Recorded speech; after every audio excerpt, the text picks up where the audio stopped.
Mr. Speaker, may I welcome the new cabinet to their places? We have a new Chancellor who accepted a job from the Prime Minister on Wednesday afternoon and then told him to quit on Thursday morning. A new Northern Ireland Secretary who once asked if you need a passport to get to Derry. And the new Education Secretary whose junior ministers have literally been giving the middle finger to the public. It is truly the country's loss that they will only be in post for a few weeks. Now, the Prime Minister must be feeling de-mob happy since he was pushed out of office. Finally, he can throw off the shackles, say what he really thinks, and forget about following the rules. So, does he agree? Does he agree it's time to scrap the absurd non-dom status that allows the super-rich to dodge tax in this country? Prime Minister. Well, I thank you very much, and it's perfectly true that I'm grateful for the ability to speak my mind. I never really lost, Mr. Speaker, but what I'm focusing on is continuing the government of the country. And as I've just told you, Mr. Speaker, from tomorrow, £326 is arriving. Never mind non-doms, Mr. Speaker. Doms or non-doms, I don't mind. £326 is arriving in the bank accounts of 8 million vulnerable people. And how can we do that? Because we took the decisions to get the strong economy that we currently have that I'm afraid were resisted by growth in May at 0.5%, Mr. Speaker, which they weren't expecting. We have. As I've told you before, Mr. Speaker, 620,000 more people in payroll employment than before the pandemic began. And one of the consolations of leaving office at this particular time, Mr. Speaker, is that vacancies are at an all-time high. Keir Starmer. Cut him some slack. Faced with an uncertain future, a mortgage-sized decorator's bill that'll be soon for somebody else's flat, I'm not surprised he's careful not to upset any future employers. So here's an even simpler one. Does he agree that offshore schemes can pose a risk because some people use them to avoid tax they owe here? Prime Minister. Mr. Speaker, I'm proud of the investment that this country attracts from around the world. And he's talking about offshore people investing in the UK. I'm absolutely thrilled to see that we've had, I think, 12 billion in tech alone come in the last couple of months. I think it's possible, Mr. Speaker, he's referring not to me, but to some of the 8 brilliant candidates who are currently vying for my job. Let me just tell him that any one of them will wipe the floor with Captain.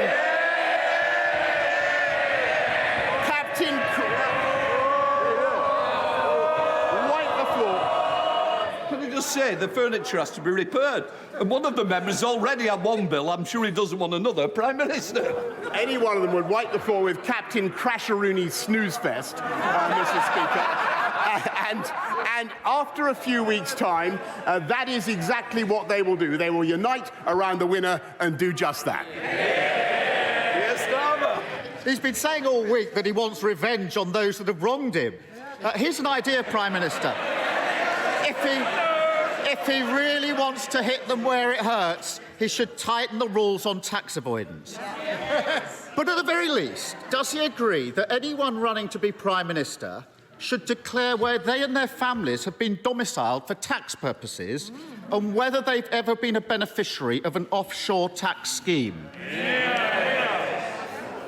Prime Minister. Mr. Speaker, to the best of my knowledge, everybody in this Parliament, everybody in this House pays their full whack of tax in this country, and I think that people should, members across the House should cease this constant vilification of each other. I think people pay their fair share of taxes, and quite right. What we're doing, and it's thanks to the tax yield that we have had, that we're able to support the people of this country in the way that we are. So we've been able to increase universal credit by £1,000, Mr. Speaker. We're putting £326 into from tomorrow into the bank accounts of those who need it most, Mr. Speaker. And thanks to the policies we have pursued, as I have just told you, we have unemployment at or near record lows. And that is what counts, Mr. Speaker. No, they are very happy to see people languish on benefits. We believe in getting people into good jobs. And I'm looking for one. Mr. Speaker, I'm not sure he's been keeping up with what's happening in the last few days. Over the weekend, the candidates to replace him have promised £330 billion in giveaways.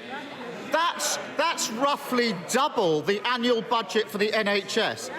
Sadly, they haven't found time to explain how they're paying for it, even though one of them's the Chancellor and another one was Chancellor until a week ago. They all backed 15 tax rises. Now they're acting as if they've just arrived from the moon, saying it should never have happened. Doesn't he agree that rather than desperately rewriting history, they should at least explain exactly where they're getting all this cash from? Prime Minister. Actually, Mr. Speaker, he's completely wrong. I've been listening very carefully, and all the commitments that I'm listening to are very clear. We will continue. Whoever is elected will continue to put more police out on the street, exactly as we promised. Already at 13,576, we're going to go up to 20,000. Whoever takes over will build. They always complain about this, but we will build the 40 new hospitals, Mr. Speaker. And I asked my delivery unit yesterday. Well, they don't want it. They don't like it, Mr. Speaker, because they voted against the funding. They voted against the funding that makes it possible, Mr. Speaker. And they have also, just in the last period in which he has been in office, made extra commitments of public spending worth £94 billion, which would be thousands of pounds of extra taxation for every family in the country, Mr. Speaker. That's the difference between them and us. Yes, Starmer. Totally deluded to the bitter end. Now, to be fair... Mr. Alden, I think that's the last time I hear from you today. I think otherwise you might be able to buy a couple of other people cups of tea. Yes, Starmer. To be fair to the new Chancellor, he's at least attempted to spell it out. He's promised tens of billions in tax cuts and confirmed he would cut the NHS, the police and school budgets by 20% to fund it. The member for Stratford and Gibraltar is complaining, but he said it on TV. And yesterday he said, it's simply not right that families are seeing their bills skyrocket and we do nothing. Was the Chancellor speaking on behalf of the government, Prime Minister, when he promised huge spending cuts and when he said that they're doing nothing on the cost of living crisis? Prime Minister. Look, Mr. Speaker, this is really pitiful stuff from the party that voted against the £39 billion which is necessary to pay for those 50,000 nurses which we're recruiting, and we will recruit by 2024, Mr. Speaker, which is necessary to pay for those hospitals and those doctors and those scans and that treatment. They don't have a leg to stand on, Mr. Speaker. And I can tell him something else. The reason we've got growth now at 0.5% in May is because we took the tough decisions to come out of lockdown on July the 19th last year, which he said was reckless. Never forget, he said it was reckless. Our economy would not be strong enough now to make the payments we are to our fantastic NHS, and they know it. Starmer. I really am going to miss this weekly nonsense from him. Let's move on. Let's move on from his current Chancellor to his former Chancellor. Last week, he resigned, accusing the Prime Minister of not conducting government properly, competently or seriously. He suggested the Prime Minister is not prepared to work hard or take difficult decisions, and implied that the Prime Minister cannot tell the public the truth. Yesterday, he claimed his big plan is to rebuild the economy. Now, even the Prime Minister must be impressed by that Johnsonian brass-neckery. Can the Prime Minister think of any jobs his former Chancellor may have had that means he bears some responsibility for an economy that he now claims is broken? Prime Minister. Mr. Speaker, I think everybody who's played a part in the last 3 years has done a remarkable job in helping this country through very difficult times. I just want to say to him, really, Mr. Speaker, the next leader of my party may be elected by acclamation, so it's possible this will be our last confrontation over this. It's possible. So I want to thank him. I want to thank him for the style in which he's conducted himself. I think it'd be fair to say he's been considerably less lethal than many other members of this House. Mr. Speaker. And I'll tell you why that is. Because he hasn't come up. Can I just say to this end of this front bench, I expect better behaviour, and I'm certainly going to get it. Prime Minister. Yeah. There's a reason for that, Mr. Speaker. Is over 3 years, in spite of every opportunity, he's never really come up with an idea, a plan, or a vision for this country. And I can tell you that at the end of 3 years, Mr. Speaker, we got Brexit done, which he voted against 48 times.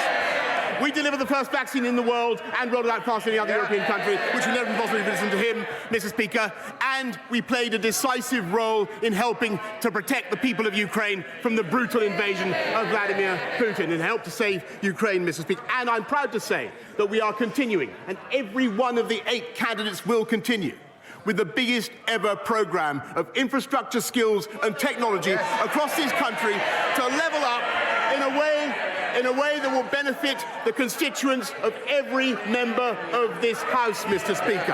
And it's perfectly true that I leave not at a time of my choosing.